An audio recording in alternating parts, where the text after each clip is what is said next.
մենք ռազմական տեխնոլոգիաներ ենք ձեռք բերելու։ Մենք արդեն ձեռք ենք բերել։ Եվ այն ինչ որ նախորդային վարչապետը եւ Միացյալ Նահանգների փոխնախագահը տեսնում, հետևում էին, զննում էին այդ դրոնային համակարգը, հետախուզական դրոնային համակարգը, հենց այդ տեխնոլոգիան է։ Եվ ավելին, Հայաստանը Միացյալ Նահանգների գործընկերների հետ այս պահին ուսումնասիրում է մեր կարիքները։ Հայաստանի բանակը ինչի կարիք ունի, որ իհարկե։ Բարի, դա առաջին հարցն է։ Այսինքն այս տեխնոլոգիաների ձեռքբերումը ինքնին ցույց է տալիս, որ կանաչ լույս է վառվել Հայաստանի առջև։ Հայաստանը կարևոր գործընկեր է։ Միացյալ Նահանգների փոխնախագահը կարևոր հայտարարություն արեց, որ մեզ համար չափազանց կարևոր է խաղաղությունը։ Իսկ խաղաղությանը հնարավոր է հասնել, ինչպես Թրամփն է ասում, ուժով։ Այո, ես մեջ բերեմ զսպման, այո, այնպիսի կարողություններով, որոնք անհնար կդարձնեն Հայաստանի նկատմամբ որևէ հավակնություն, որևէ ոտնձգություն։ Վենսը այդ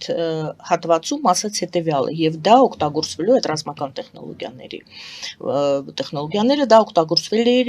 օգտագործվելու է Հայաստանը պաշտպանելու եւ մեր կողմից ստեղծվող խաղաղության տևականությունը ապահովելու համար։ Այսինքն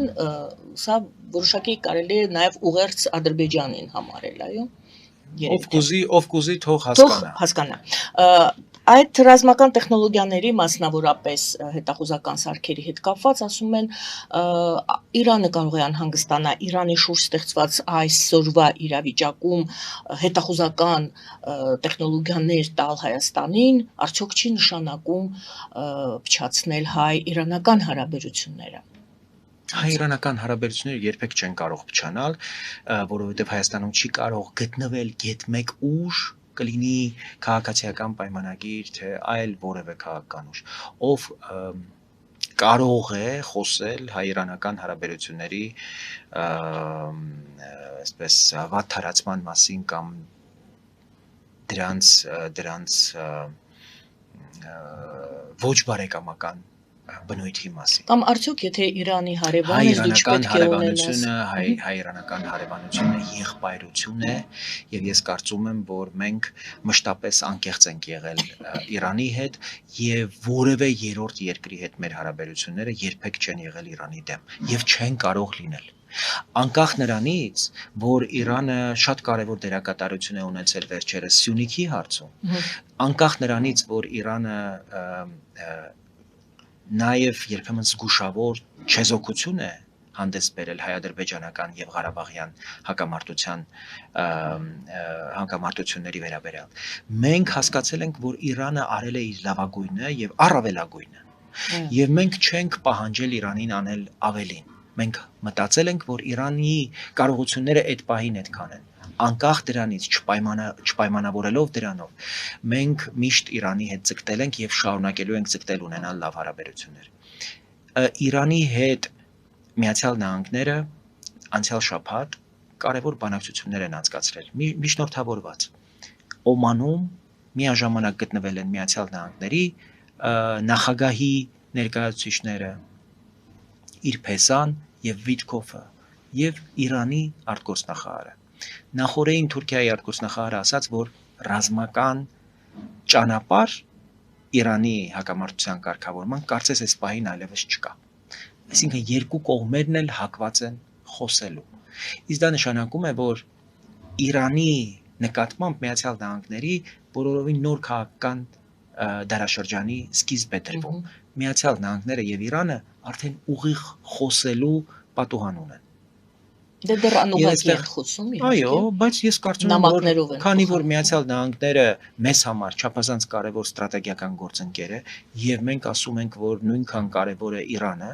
մեզ համար չափազանց կարևոր է, որ մեր ստրատեգիական գործընկերը մեր բարեկամ, եղբայր Իրանի հետ կարողանա խոսել։ Եվ այդտեղ կարծում եմ, որ ավելորդ լարումներ գտնելու պատճառներ, այսպես մարմաճը անտեղի է եւ այն ինչ որ մենք ձեռք ենք բերել ամենևին չի կարող ուղղված լինել Իրանի դեմ այս են փորձեն են երբ հիշում եք եվրոպացի քաղաքացիական դիտորդները տեղակայվում էին Ադրբեջանի հետ սահմանին ռուսները Զախարովան եւ իրենց ամբողջ այս հայաստանյան գործակալական այդ շղթան միաբերան ոռնում էին թե այդ եվրոպացի դիտորդները Իրանի դեմ հետախուզական տվյալներ են հավաքագրում եւ այլն եւ այլն Հայաստանը հավաստիացրեց այդ պահին որ այդպիսի նպատակ չկա եւ այդ նպատակը մենք կչեզոքացնենք եթե այդպիսի նպատակ կա իբնե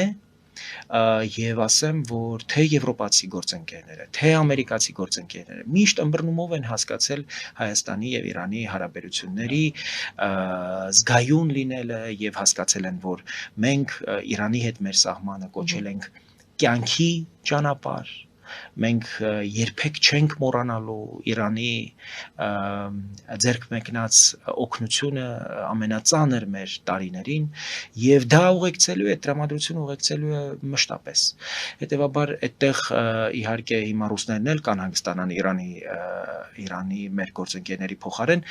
շատ կարեւոր է որպեսզի եւ անվտանգության խորհրդի քարտուղարը եւ արտգործնախարարը արագ կոմունիկացնեն այս հարցերը Իրանի գործընկերների հետ, պաշտոնյաների հետ եւ այս անհանգստությունները, որոնք դեռ Իրանից մենք ոչինչ չենք լսել, ավելի շատ Երևանից են անհանգստանում եւ Մոսկվաներից, քան Իրանից։ Եվ այս անհանգստությունները թույլ չտանք, որ թափանցեն նույնիսկ Իրան։ Մենք իբնե դրանք չեզոքացնենք։ Ռումինիայում կառուցվում է մոդուլային ատոմային էլեկտրակայան Միացյալ Նահանգների կողմից կառուցվող Westinghouse-ի կողմից կառուցվող անցյալ տարի մայիսին Westinghouse-ի պատվիրակություն էր Հայաստանում եւ իրենք ուսումնասիրում էին տեղանքը, իդեպ ասեմ, որ նոր ատոմակայանը եւս կառուցվելու է Մեծամորի ատոմային էլեկտրակայանի այդ նույն տարածքում, որտեղ բաց տարածք է եւ այնտեղ շատ հարմար է։ Անվտանգության մի քանի անգամ ավելի անվտանգ ենթակառուցվածքի հետ գործ ունենք։ Գումարած հզորությունը, որը Հայաստանը նախանշել է 600 կիլովատ հզորության ատոմային էլեկտրակայանի մասին է խոսքը, ինչը ռուսները ի վիճակի չեն մեզ ապահովել։ Ռուսները 1200 կիլովատ հզորության ատոմային էլեկտրակայան են առաջարկում, իրենք այսպիսի մոդուլային առաջարկ չեն արել։ Թեև Հայաստանը դեռ չի հայտարարել, որ ինքը Միացյալ Նահանգների հետ է կառուցելու։ Տեխնոլոգիաների հասանելիություն ստանում է Հայաստանը, բայց անցյալ շաբաթ հայտարարվեց, որ Չինաստան, Ռուսաստան, Ֆրանսիա, Հարավային Կորեա եւ Միացյալ Նահանգներ շարունակում են առաջարկներ ներկայացնել, Հայաստանը պիտի ընտրի ում հետ է շարունակելու, բայց հասկանում ենք, որ Վենսի հայտարարությունը եւ գումարի վերաբերյալ հայտարարությունը գուցե արդեն նրա մասին է խոսում, որ այլ երկրի հետ դժվար կլինի դրանից հետո շարունակել։ Էներգետիկ անվտանգության մասին, երբ որ ռուսները խոսում են, մենք պիտի նաև կարծում եմ ազնիվ լինենք նույն ռուսների հետ, այդ էներգետիկ անվտանգությունը մեզ սարսափելի կախվածության տակ է դրել եւ մեր տնտեսությունը ուղղակի խեղդվում է այդ անվտանգություն կոչվածից, որովհետեւ մեզ համար դեռևս անբացատրելի պայմաններում մոտավորապես Ռուսաստանի ներքին գներով $120 գազը գալիս է Հայաստանի սահմանին, դրան ավելանում է եւս $300 եւ չգիտենք ինչպես են այդ հաշվարկները արվում եւ հայաստանցի սպառողներին ահռելի թանկ գնով են դրանք հասնում։ Եթե դա մենք կոչում ենք անվտանգություն, դա չափազանց վտանգավոր անվտանգություն է, որովհետև Հայաստանի տնտեսության համար դա ահռելի բեռ է։ Օրինակ, գիտեք, ջերմոցային տնտեսություններ, որոնք գազ են օգտագործում, շատ ծանր հատվածը իրենց ամենամեծ հատվածը ծախսերի հենց գազն է եւ այդ դեպքում երբ որ օրինակ մեր հարևանությամբ ունենք շատ էժան եւ շատ որակով իրանական գազի հնարավորություն, ինչի չենք կարողանում բերել մտցնել մեր համակարգի մեջ, որտեղ այդ համակարգն էլ է ռուսական սեփականություն, Գազպրոմի սեփականություն, այսինքն Քոչարյանը ամեն ինչ է ծախել ռուսներին։ Եվ այս իմաստով կարծում եմ, որ դիվերսիֆիկացման քաղաքականությունը ահռելի հնարավորություն է ստեղծում շունչ քաշելու։ Ընդհանրապես կարծում եմ, որ մեր էներգետիկ հզորությունը պիտի այնքան մեծանա, որ մենք կարողանանք 2000-ական թվականներին, այսպես բումեր, եթե հիշում եք, փոքր եւ միջին հեկերի, որոնք շատ գյուղական բնակավայրերի զրկեցին ուղղակի գետերից։ Եվ մենք հիմա կլիմայի այս գլոբալ փոփոխությունների պայմաններում ինքներս գնում ենք եւ հանդիպում ենք գյուղական բնակավայրերում, տեսնում ենք, որ այդ ջուրը անցնում է այդ խողովակներով եւ գետերը ուղղակի չորացել են։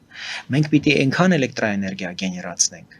որ կարողանանք այս հեկերի եւ փոքր եւ միջին հեկերի հարցերը լուծել։ Դրանց լիցենզիայի ժամկետները հենց սպառվեցին, նոր լիցենզիաներ չպիտի տրվեն, որպեսզի ջուրը վերադարձնենք գյուղացիներին։ Սա չափազանց կարևոր հանձնառություն է, որ պետությունը պիտի կատարի։ Եվ սա եւս կարծում եմ գեներացվող էլեկտրաէներգիան վերջերս վարչապետը հայտարարեց, որ Հայաստանի եւ Թուրքիայի էներգետիկ համակարգերը պետք է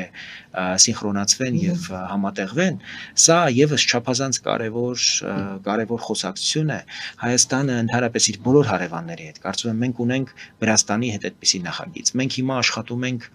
Իրանի հետ եւ որևէ բան չպետք է խանգարի, որ մենք Թուրքիայի եւ Ադրբեջանի հետ աշխատենք եւ կախվածություններ ստեղծենք Հայաստանում գեներացվող էլեկտրաէներգիայից։ Թուրքիան այսօր պատրաստ է անսահմանափակ էլեկտրաէներգիա ներկրել մի պարզ պատճառով։ Եվրոպացիները, որոնք Թուրքիայի հետ ունեն ընդհանուր մաքսային տարածք, պահանջում են, որպեսզի ածխից արտադրվող էլեկտրաէներգիայի չափաբաժինը իրենց տնտեսության մեջ էապես սահմանափակեն։ Իսկ դա մոտավորապես 28% է։ Իրենց տնտեսության մեջ պատկերացրեք արտադրվող ապրանքների մոտավորապես 28%-ը ստեղծվում է այն էլեկտրաէներգիայով, որը ստացվում է ածխով։ Ուրեմն Եվրամիության պահանջներից է, որպեսզի այդ ծավալը էապես նվազեցվի եւ Թուրքիան պատրաստ է Հայաստանից էլեկտրաէներգիա ձեռք բերել։ Ես կարծում եմ, որ սա պիտի լինի մեր հիմնական ուրեմն նաեւ ուղղություններից եւ իհարկե միանալ եվրոպական էներգետիկ համակարգին այն կաբելով, որը պիտի անցնի Սևծովի հատակով եւ պիտի դեպի Բուլղարիա, դեպի Ռումինիա ուղղվի եւ սա եւս անվտանգության հավելյալ բարձիկ պիտի հանդիսանա Հայաստանի համար։ Եթե մենք դա կառուցում ենք ռուսների հետ, մենք չենք կարող այս հերանեկարների մասին նույնիսկ հույս ունենալ, որովհետև նախ շատ կասկածելի է, որ ռուսների հետ մենք այդ կառուցվող ատոմակայանը կկարողանանք ամբողջացնել, որտեղ ինչպես նշեցի 18 թվականից Աքույու ատոմակայանը չեն կարողանում ռուսները ավարտել Թուրքիայում։ Եվ որևէ երաշխիք չկա, որ Հայաստանում կսկսվի եւ կավարտվի։ Երկրորդ, մենք շատ լավ հասկանում ենք, որ Ռուսաստանի եւ Թուրքիայի հարաբերությունները մերթ այնքան են մերձենում, իսկ մենք չենք մոռանում, չէ, որ ատոմական փակելու պահանջ էր դրած եւ Թուրքիայից եւ Ադրբեջանից։ Եվ չենք կարող նաեւ համոզված լինել, որ Ռուսաստանը որոշի Թուրքիայի այդ պահանջը օրինակ լռությամբ ուղղակի չկատարել։ Մեզ հետ պայմանավորվի ատոմակայան կառուցել, բայց թուրքերի հետ էլ որոշի, որ չի կառուցելու եւ արդյունքում մենք այո, եւ Հայաստանը զրկվի այդ կարևոր անվտանգության բարձիկից։ Այսինքն մենք պիտի քաղաքականության մեջ բոլոր այս պարամետրերը հաշվի առնենք։ Միացյալ Նահանգների հետ չունենք այդ տեսակ ռիսկ։ Նվազ ռիսկը ռուսների հետ մենք պիտի հաշվարկենք եւ պիտի ճիշտ քայլեր իրականացնենք։ Դեք ասեն Ռուսաստանից կախվածությունից ուզում եք ազատվել, գնում եք Միացյալ Նահանգներից եք կախվածության մեջ ընկնում։ Դե ամբողջ հարցը նրանում է, որ ռուսների հետ ունեցած կախվածությունները մեզ համար քաղաքական շատ ծանր գին են արժեցել։ Միացյալ Նահանգները մեզ կախվածություն պետությունից կախվածություն չի ստեղծում, մասնավոր ներդրումներ են ներգրավվելու եւ իդեպ Վենսի խոսքը հատուկ շեշտվեց, որ մենք մասնավոր ներդրումներ ենք խոստանում, որոնք քաղաքական կախվածության մասին բիզնես կախվածություններ են լինելու, հակառակը դրանք հնարավորություն են տալիս, որպեսզի Հայաստանը ավելի ինքնուրույն եւ ավելի ինքնիշխան դառնա, որքան շատ խաղացողներ լինեն այստեղ։ Իսկ այդտեղ Ռուսաստանի համար տարածք չի մնացել։ Ռուսաստանը Հայաստանում այնքան տնտեսական ներկայություն ունի, այնքան էներգետիկ ներկայություն ունի։ Եթե մենք հիմա այս ներկայությունը ավելացնենք, ուրիշներին ուղղակի տարածք չենք թողնի։